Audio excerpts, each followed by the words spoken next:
വാഴുമയ്യാ പമ്പയിൽ ജാതനായി പന്തളദാസനായി പൊന്നമ്പല വീട്ടിൽ വാഴുമയ്യാ പുണ്യപാപങ്ങളാം കെട്ടും താങ്ങി ഞാൻ പുണ്യപാപങ്ങളാം കെട്ടും താങ്ങി ഞാൻ കർമ്മമാവൻ മല കാട്ടി വന്നു അയ്യപ്പ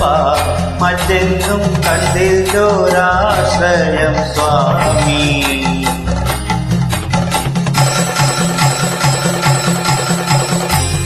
അയ്യപ്പ